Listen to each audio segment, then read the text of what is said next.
Hi, I'm Belinda Carney, the Director of the Institute of Personal Care Science, and I get asked quite a bit, how do you create salt and sugar scrubs? So I thought I'd make a video on it.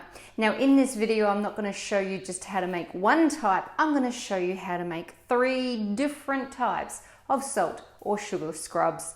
And the great thing about these products is you can really tailor make them to suit your own company philosophy and what you want to put into the product. So let me show you how. So these are the 3 products I'm going to show you today. The first one is a very simple salt scrub with oils present. The second one is actually a water and oil balm ointment with plenty of sugar or salt supported. Now this one's actually a great product to use for a polishing rub that then washes off relatively easily because it's a water and oil emulsion. And then we have the balm scrub.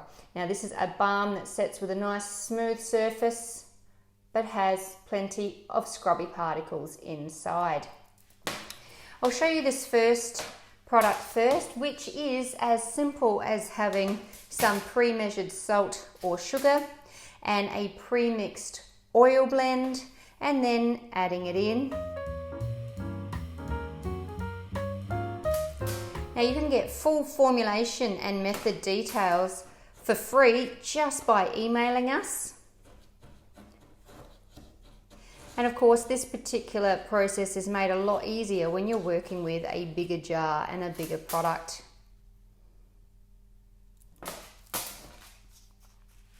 And there we have product number 1. Now we've got antioxidant, essential oils and your vegetable oils already in this mix, and it's ready to cap and go just like that. The next product I want to show you is this water in oil balm product. Now this one's particularly good, as I mentioned, it's semi-solid, so you can pack it off into a variety of different containers. It also spreads really well on the skin, so it can be massaged easily and gives a beautifully polished end feeling. And then because it's a water and oil balm ointment, it does have emulsifiers present, which means it washes easily away from the skin, leaving it feeling soft and conditioned. To create this product, we need to heat our oil phase and our emulsifying substances here. Now I have some glycerol stearate, I have beeswax, and I have some lecithin. These are all low HLB materials, so they all contribute to the stability of this water and oil balm ointment. The lecithin gives a beautiful, cushiony, conditioned skin feeling too.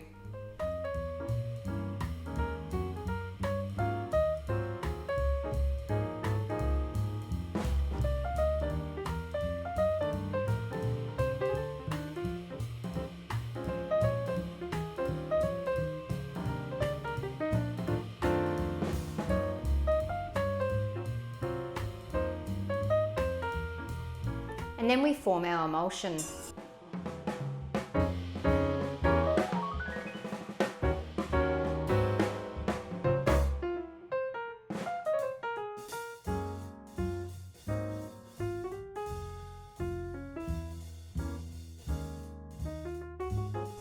And then we just need to stir as it cools and forms into the emulsion. Now one of the great things about this product in particular is because of its semi-solid consistency, it can be pumped easily for easy filling. We're going to add the sugar, or you could add salt, into this once the emulsion started to form. And of course when you pump it out, it will settle into the jar quite nicely. It won't be a perfectly smooth finish like you would expect from a balm, but it will still have a nice smooth appearance when it's pumped. But of course that makes it very easy to fill into product packaging. The other great thing about this formula is because it's a water and oil balm ointment, it is very stable against climate changes. So sometimes when you make a balm, it might be a solid consistency in cooler climates and turn a little bit runnier in warm climates. Of course, with our liquid form, you do have to worry about leaking. This particular product will remain stable, and this consistency over broad temperature changes, and that's because it's a water and oil balm rather than a straight balm product. So once it's cooled, we can then add the sugar or salt,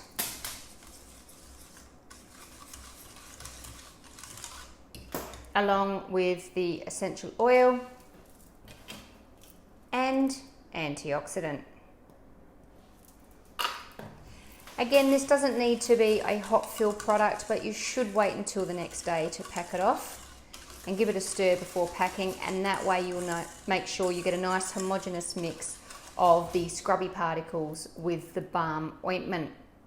Another thing you'll notice is I didn't need preservatives, so that's another big bonus with this particular product form and the way I've formulated it.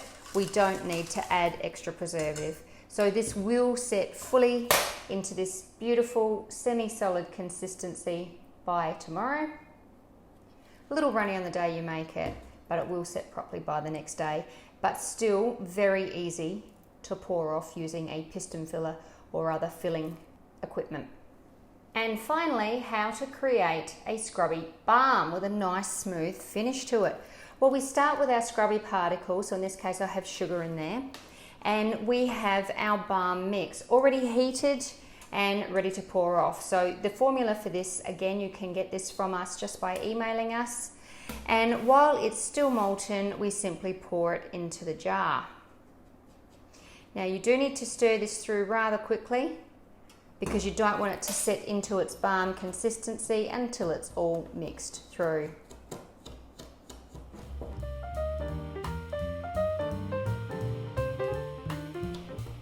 Again, easier to add and mix through in a larger jar.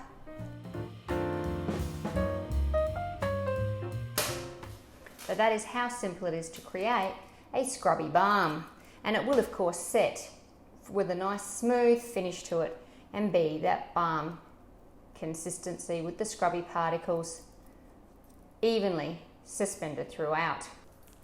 And that's how easy it is to create 3 different types of sugar or salt scrubs. I hope you've enjoyed this video. Please give it a thumbs up and leave any comments or questions below. Remember to email us for a free copy with full details of all the formulation and method I used to create these 3 products. Make sure you subscribe to our YouTube channel to be notified of all our latest releases, and please let me know something you might be interested in seeing. Happy formulating!